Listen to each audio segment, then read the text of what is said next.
Olá pessoal, tudo bem? Sejam todos muito bem-vindos a mais um vídeo aqui do canal Tecnologia Livre Acesso. Sei que faz tempo que eu não apareço por aqui, né? Mas calma aí que eu já justifico.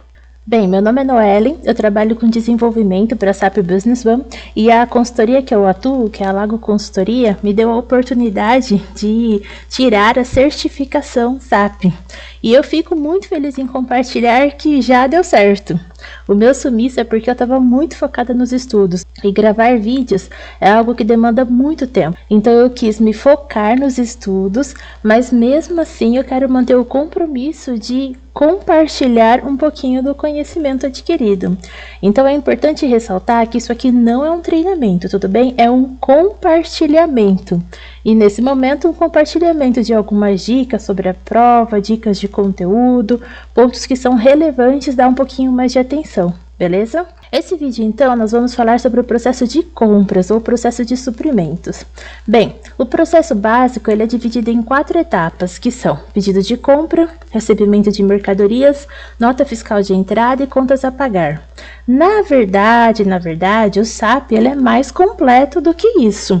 Tem outras funcionalidades, como, por exemplo, solicitação de compra e cotação de compra. Só que essas duas funcionalidades, elas não caem na prova. Então, por conta disso, nós vamos nos focar no processo básico mesmo, tá bom? Desses 4 processos, o único que é obrigatório que seja feito é a nota fiscal de entrada. Então, a nota fiscal de entrada é o único que é obrigatório no processo de suprimentos, tudo bem? Mas vamos conhecer um pouquinho de cada um. O pedido de compra, ele representa um compromisso com o fornecedor, ou seja, a gente faz um pedido de compra para poder efetivar, né, o desejo, né, o interesse em fazer uma compra com o nosso fornecedor. O pedido de compra, ele não tem um lançamento contábil, é o único desses 4 processos que não faz lançamento contábil, mas ele impacta no estoque, então ele aumenta a coluna pedido. Aliás, eu queria até demonstrar isso aqui no SAP.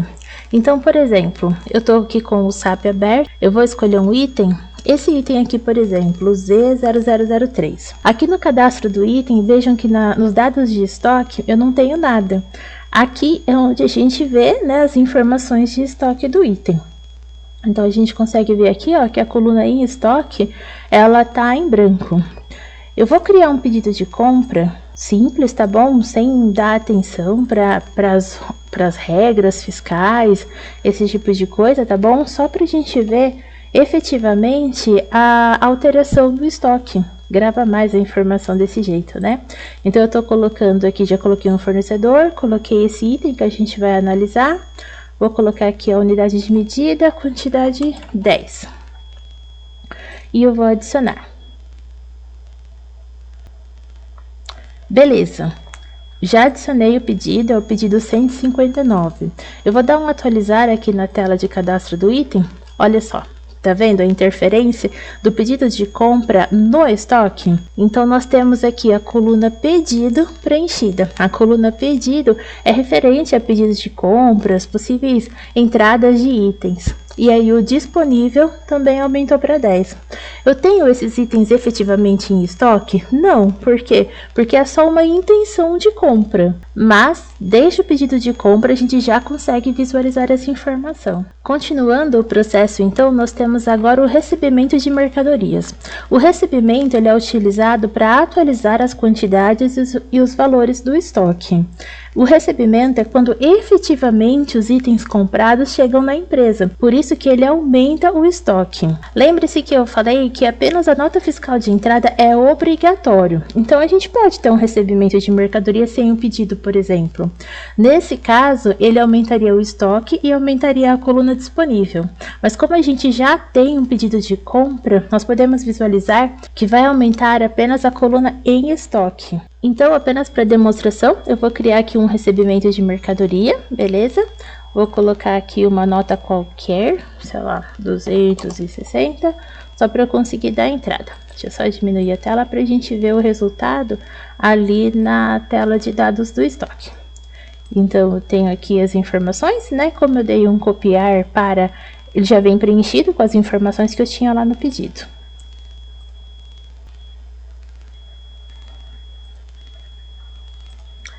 Beleza, já dei a entrada no recebimento, vamos atualizar a tela do cadastro do item e olha só que interessante. Agora não é mais um pedido, agora eu já tenho os itens efetivamente no meu estoque. Então por conta disso aumentou a coluna em estoque e manteve a informação do disponível. Continuando o processo, então, nós temos agora a nota fiscal de entrada. A nota fiscal de entrada é a comprovação fiscal do recebimento da mercadoria. Ela vai ter lançamento contábil, tá bom? E se eu já tiver tido o recebimento de mercadorias, quer dizer que o meu estoque já foi movimentado lá no recebimento. Aqui na nota fiscal de entrada não vai aumentar as quantidades. Por quê? Porque a quantidade desejada já está no meu estoque, tudo bem? A função da nota fiscal vai ser fazer o lançamento contábil para poder gerar o contas a pagar. E o contas a pagar, então, ele é o documento que inicia um pagamento para a conta do fornecedor. Ou seja, cria o documento para que a área financeira saiba que tem a necessidade de efetivar essa requisição, esse pagamento, ok? Então, nós vimos o efeito no estoque do processo de suprimento. Então, só para não restar dúvidas, né, de como que a gente deve entender esse detalhamento do estoque, na coluna em estoque é o que eu tenho efetivamente no meu estoque. A coluna comprometido ou confirmado é o que eu tenho de previsão de saída do estoque, seja pedido de venda, seja solicitação para uma ordem de produção. Tudo o que for sair do meu estoque já vai estar indicado aqui na coluna comprometido. Na coluna pedido são as minhas previsões de entrada, ou seja, os meus pedidos de compra. E a coluna disponível é o resultado de um cálculo, é o resultado da coluna em estoque, menos a coluna confirmada ou comprometida, mais a coluna pedido, que aí vai dar o disponível. Então, quando a gente der uma olhadinha lá nos itens, né, por exemplo, eu tenho um item aqui que eu tenho 46 unidades em estoque, mas tenho 34 unidades como confirmado. Isso aqui pode ser, por exemplo, um pedido de vendas. Então, 46 menos 34, 12. Mas eu tenho uma previsão de entrada aqui em pedido de 10 unidades. 12 mais 10, 22. Por isso, aqui em disponível eu tenho 22 unidades. Outra informação que eu acho relevante trazer aqui para dar atenção durante os estudos é a opção de copiar de e copiar para. Enquanto eu estava demonstrando lá no SAP, vocês viram que eu copiei do pedido de compra para o recebimento de mercadoria. Dessa forma, eu não precisei colocar nenhuma informação, porque já herdou os dados do meu pedido. Então, o copiar para é quando a gente pode copiar rapidamente um documento para o próximo documento da sequência, utilizando esse botão copiar para. O copiar de é um botão que permite selecionar documentos base a partir dos quais deseja criar novos documentos. Então, vamos supor, por exemplo, que eu tenho vários pedidos de compra e eu desejo copiar esses pedidos aqui para o recebimento de mercadoria. Deixa eu pegar um fornecedor. Vou pegar esse mesmo. Então, eu vou inserir um novo documento, vou informar o fornecedor. E aí vejam aqui embaixo que eu tenho o copiar de. Quando eu coloco aqui, tem a setinha, né, com algumas opções. Do que eu vou copiar os meus dados? Oferta de compra, pedido de compra, devolução, vai ser de pedidos de compra. Então aqui é listado os pedidos de compra que ainda não tiveram relacionamentos posteriores, não foi gerado um recebimento de mercadoria para eles. Eu posso selecionar, por exemplo, 2 pedidos e aí eu já vou ter os itens desses 2 pedidos aqui no meu recebimento de mercadoria. Olha aqui a observação, baseado em pedidos de compra 151 e 152. Dessa forma, nós temos muito mais confiabilidade e segurança das informações do sistema, porque se torna um processo um pouco menos manual, já que eu não tenho que ficar digitando tudo todas as vezes que eu for fazer algum processo. Além disso, é muito interessante porque a gente consegue visualizar esses relacionamentos aqui no sistema. Por exemplo, se eu abrir um mapa de relações, a gente consegue ver um recebimento de mercadoria, que é esse em amarelinho, porque é a partir dessa tela que eu abri o mapa de relações, né? E aí eu consigo saber qual foi o pedido de compra relacionado. Se eu for um pouco além do processo, por exemplo, ir na nota fiscal de entrada,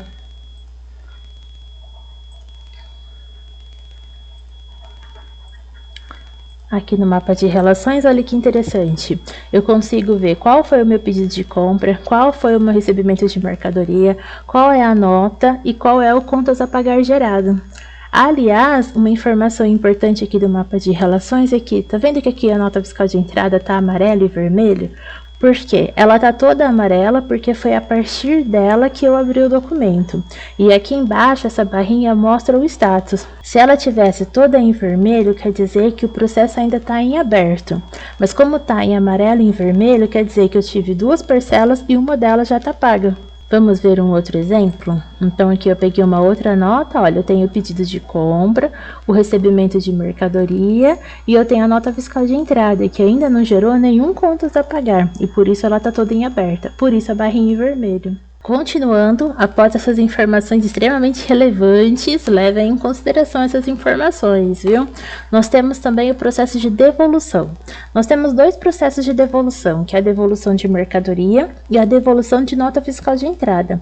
E elas são usadas em momentos diferentes. A gente usa a devolução de mercadoria quando nós desejamos fazer uma devolução de um recebimento de mercadoria, ou seja, quando a gente ainda não inseriu a nota fiscal de entrada.